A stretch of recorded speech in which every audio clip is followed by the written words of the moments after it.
मैं डॉक्टर संतोष कुमार उपाध्याय अभिनव भारत एकेडमी में आपके समक्ष पुनः उपस्थित हूँ। अंतर्राष्ट्रीय राजनीति के उसी क्रम को आगे बढ़ाते हुए दक्षिण दक्षिण सहयोग की पृष्ठभूमि का अध्ययन का वीडियो लेकर के मैं आपके समक्ष उपस्थित हुआ हूँ। दक्षिण दक्षिण सहयोग संवाद का वास्तविक सूत्रपात सन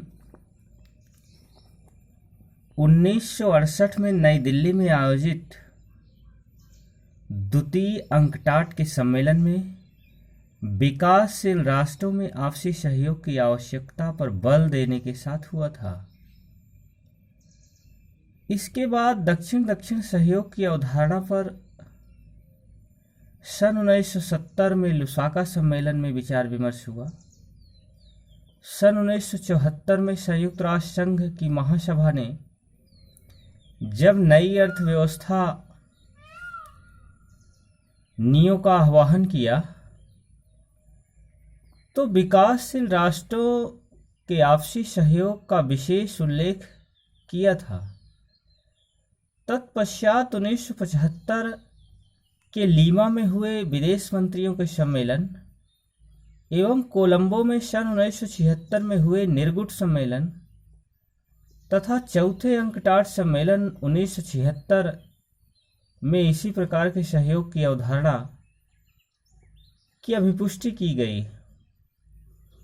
ग्रुप 77 की सन 1979 की बैठक में भी विकासशील राष्ट्रों के मध्य आपसी व्यापार की वृद्धि की आवश्यकता एवं सामूहिक निर्भरता की आवश्यकता पर बल दिया गया था। मई 1981 में काराकस में विकासशील राष्ट्रों के मध्य आर्थिक सहयोग में हुई उच्च स्तरीय बैठक में इस विषय को एक नया आयाम प्रदान किया गया एवं विकासशील राष्ट्रों के मध्य प्रशुल्क अधिमानों की विश्वव्यापी प्रणाली की मांग की गई ताकि व्यापार संवर्धन उत्पादन व रोजगार में वृद्धि हो सके। नई दिल्ली में 22 से 24 फरवरी 1981 की अवधि में 24 देशों का सम्मेलन हुआ जिसका उद्घाटन श्रीमती इंदिरा गांधी ने किया। इस सम्मेलन में दक्षिण दक्षिण सहयोग के पुख्ता संकेत एवं दिशा निर्देश खोजे गए। उत्तर धनी पश्चिमी देश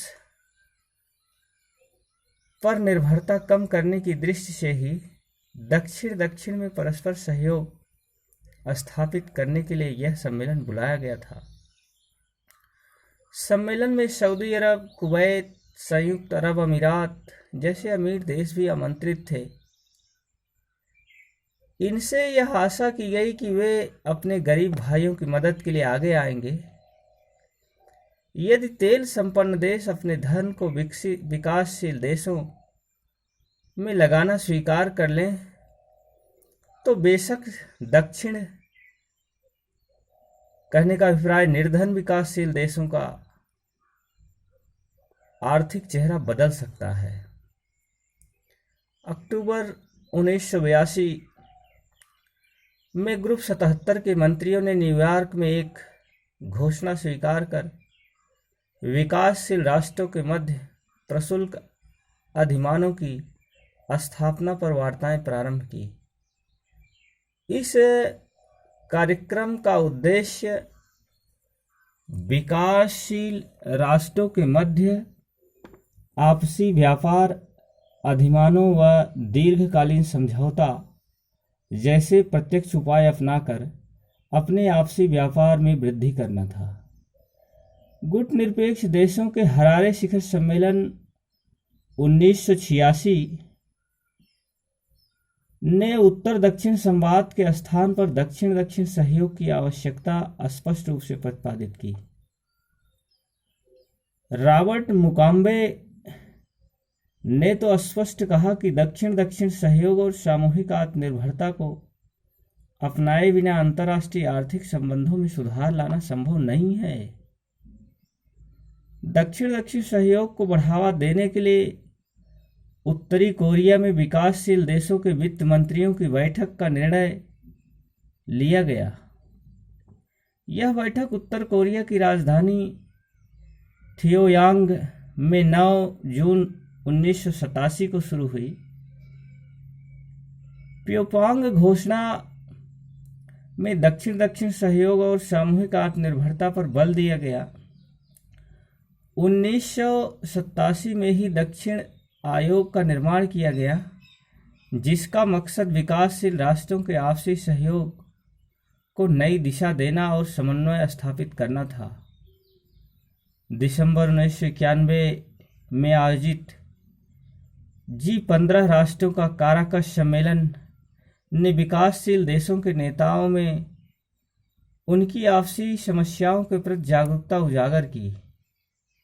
काराकस सम्मेलन में भारत के प्रधानमंत्री, जैसा कि एक बार पिछले वीडियो में मैंने चर्चा किया था कि श्रीमती पीवी नरसिंहा राव ने कहा था कि निर्धन देशों के आपसी सहयोग को बहुमुखी विकास का प्रभावी माध्यम बनाया जाना चाहिए,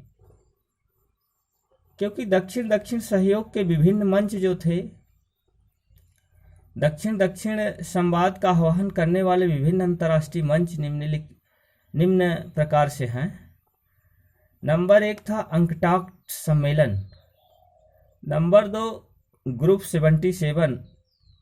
77 की बैठकें।